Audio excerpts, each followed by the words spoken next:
Welcome to Wednesday, my wonderful friends. Let me tell you, your brain has one job, and that is to keep you alive. The problem is, its definition of alive and your definition of what lights you up, what gets you promoted, are not even slightly the same thing. Welcome back to Unshakable Her, helping ambitious women who are constantly second-guessing themselves to build the daily habits that compound into unshakable confidence. I'm Caroline Esterson, and I'm in your corner. Today, it's Wednesday, which means it's time for the science of what's holding you back. Because frankly, just believing yourself isn't going to get you the promotion, the pay rise, or the influence. But understanding what's actually happening in your head and why turns what's wrong with me into, that's what's happening. That's how unshakable confidence gets built. Let's go. Let's not waste any time today. Here's what you're getting. 1, you're going to understand the science behind why your brain defaults to reactive mode and why that's quietly costing your visibility, influence, and frankly, your next shot. 2, you're going to have a genuinely uncomfortable moment when you realize that your organization might be, completely unintentionally, designed to keep you exactly where you are. And 3, you're leaving with 3 questions. I did consider giving you more, but then I decided you had enough going on anyway. Right, Wednesday, how are you? Are you still thinking a little bit about Sarah? I hope so. I hope you got to work on Monday or Tuesday. No judgment, we all got a life, right? Looked at your diary and thought, hey, hang on. Which of these things is actually adding value? And which of these things is just happening? Because if that question is rattling around somewhere in the back of your head right now, good, that's exactly where it should be. And today we're going to give it some company. We are going full science geek today. What I'm about to share is going to explain so much. Things like why the days just blur into one, why you get to Friday and can't quite account for the week, why the ideas you have in the shower, those good ones, the ones that could actually change something, never quite make it into the conversation. Because it's not about willpower or getting up earlier or being more disciplined or wanting it enough even. It's about understanding what's actually happening inside your head so that you can make 1 or 2 very deliberate, powerful shifts. You ready? Let's get to it. The science bit, because facts beat fear every time. So here's the first thing you need to know. Your brain operates in 2 very different modes. Psychologist Daniel Kahneman, we've used his research many times before. I'm beginning to see myself as his number 1 fan. Actually, I might even get a t-shirt. It'd say something like, I thought fast when it should have been slow. Gemma, Lee, I know that you relate to that. Kahneman was a Nobel Prize winner and he wrote a book called Thinking Fast and Slow that I can't recommend highly enough. He describes these brain processing modes as System 1 and System 2. System 1 is fast, automatic, reactive. It's the part of your brain that processes the familiar, responds to the urgent, and keeps you functioning when everything is flying at you at once. It's brilliant. It is also, in the context of your career, quietly dangerous because System 2, the slow, deliberate, effortful mode, well, that's where everything that actually matters to your career lives. Things like strategic thinking, pattern recognition, or creative problem solving even. The ability to look at a situation and ask, is this the right thing? Or is this just the thing that we've always done? That is all System 2. And here's the problem. System 2 is exhausting and your brain knows this. So whenever it can, it defaults to System 1. It takes the fast road, the familiar road, the road that requires the least cognitive effort, which is fine, brilliant actually when you're doing something routine. But when you're in a meeting that needs your best thinking, when you're trying to build visibility with senior stakeholders or trying to spot the opportunity that nobody else has seen yet, well, System 1, it's just not going to get you there. And if your organization is piling on the pressure, the volume, the back to back to back, it is essentially forcing your brain to stay in System 1 all day.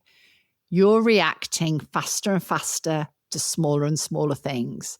And the strategic, visible, career-building version of you, well, it's sitting quietly in the background wondering, when is it going to be my turn? Now, here's where it gets really interesting. There's a famous psychological study, you may have heard of it, called the Invisible Gorilla Experiment by Simons and Chabris in 1999. It's brilliant, and I'll give you a link to it in the show notes. In it, participants were asked to watch a video of people passing a basketball and count the number of passes. Simple enough, right? Then, halfway through the video, a person, I'm telling you, in a full gorilla suit, walked into the frame, stopped in the middle, thumped their chest and walked off. Now, more than half the participants didn't even see the gorilla. I didn't when I watched it for the first time. I was gobsmacked. And they didn't see it, not because they weren't paying attention, but because they were paying attention to the wrong thing. They were telling their brain to focus on counting the passes, the immediate task, so much so that they literally couldn't see the big black hairy gorilla that was walking around in the wider picture. I mean, the first time I saw it, I was mind blown. How could I miss it? Now, obviously, when you go and look at it, because you've been told there's a gorilla, you'll see it. But a lot of people don't. And I say, trust it. Try it with some of your friends. See whether they miss it. Now, I want you to think about that in the context of your working week. When you're in reactive mode, heads down, processing tasks, just responding to what's urgent, what could you be missing? What patterns are emerging around you that you're not seeing because your attention is entirely consumed by the passes? What opportunities are walking through the room in a gorilla suit while you're busy counting? Sarah saw it. She lifted her head long enough to notice that the energy was draining out of the room every single Monday morning. She was present enough to feel it and then curious enough to do something about it. That was a completely different quality of attention, and it changed everything. That was Sarah tapping into systems 2 thinking.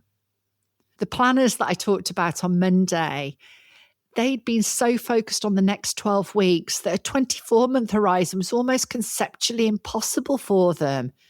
Not because they weren't smart enough to think that way, but because their attention had been trained by the pressure, by the process and the pace. The moment we gave them permission to look further out and showed them what it was worth, their whole picture shifted. Noticing is a skill. And like every skill, it requires the right conditions to happen. Which brings me to what I really want to talk about today. Think about the last meeting you sat in. And I mean, really think about it. What was the format? Maybe someone presented some information whilst everyone else listened. At the end, someone asked if there were any questions. And mostly, there was probably a polite silence. Maybe a little logistical query, something simple. And then everyone moved on. And we assumed that means that everything landed, that everyone understood and agreed. Job done, right? But here is what was actually happening in that room. Listening, proper focus listening, and then generating ideas, use entirely different cognitive processes. When you're in receive mode, taking what someone is saying, your brain's doing one job. When you're then asked to switch instantly without any transition or thinking time to contribute mode, where you're asking to generate something or offer an idea or a challenge or a fresh perspective, that's a completely different gear. And we almost never help people make that switch. We design meetings for information download. Someone talks, everyone receives, we ask for questions, we get silence. Now, the way that we see that, on one hand, leaders see that that's engagement, that everyone's signed up. But I also see leaders that get really frustrated by the lack of contribution too. All we've actually done is kept a room full of talented people in system 1, receiving, processing and reacting, and then wondered why nobody said anything original. Sarah's team had ideas every single week that just never got spoken because the structure of the meeting didn't create the conditions for a different kind of thinking. No one helped them shift gears. No one gave them the space to move from receiving to generating. And that's not a people problem. That's a design problem. And that design problem is literally everywhere. Not the club, just bad processes. The system's the problem, not you. Let's fix it for you and the next one in. Now, here's something that I think matters enormously and doesn't get discussed enough. Sometimes the thing that's blocking you isn't a glass ceiling. It's not a network you're not part of or someone actively deciding you're not ready.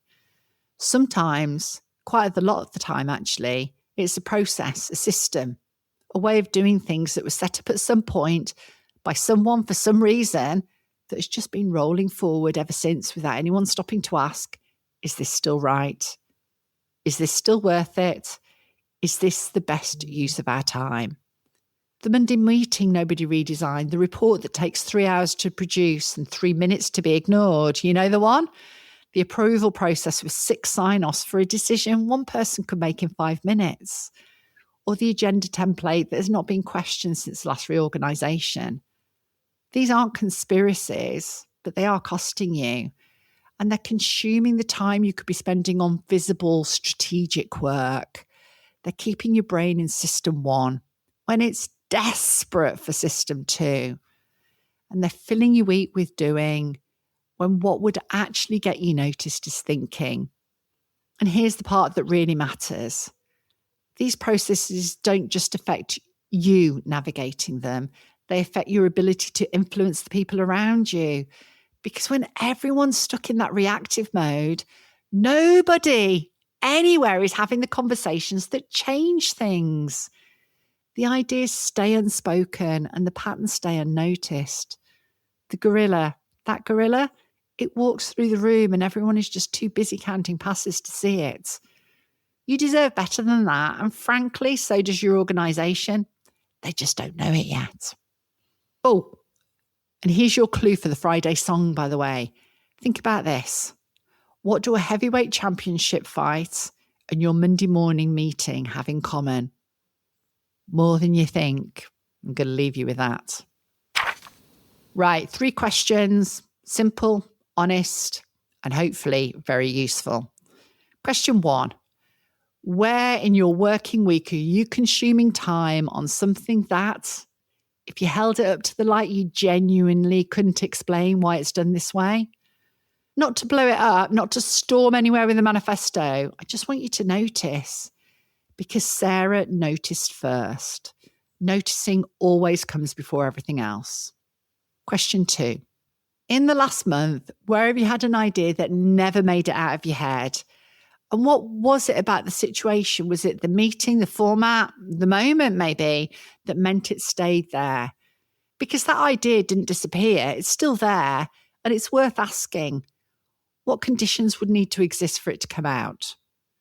And question 3, if someone senior watched how you spent your time this week, would they see someone adding value or would they see someone processing tasks?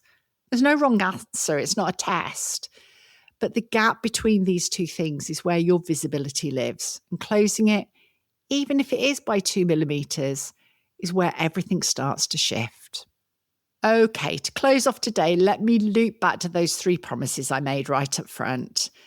I said you'd understand why your brain defaults to reactive mode and what it costs you. That's systems 1 and systems 2. Fast thinking keeps you functional, but it's also keeping you small. And the invisible gorilla, the patterns, opportunities and conversations that are walking right through your week while you're too busy counting passes. That's what happens when nobody gives you the permission or space to look up. But now you know, and knowing changes everything. I said you might have an uncomfortable moment about your organisation. You know, the meeting nobody redesigned, the process nobody questioned, the room full of people in receive mode who had ideas that never spoke. That discomfort is not a problem. It's information. And yeah, as we all know, information is power. And I said 3 questions. You've got them now. They aren't complicated. But if you answer them honestly, something is going to move this week. I genuinely believe that. So go for it. And please let me know what kind of shifts you've made. I absolutely love hearing from you. You can always email me at caroline@inspireyourgenius.com. Friday. Ooh, Friday's a good one. I think I say that every Wednesday. I love Fridays.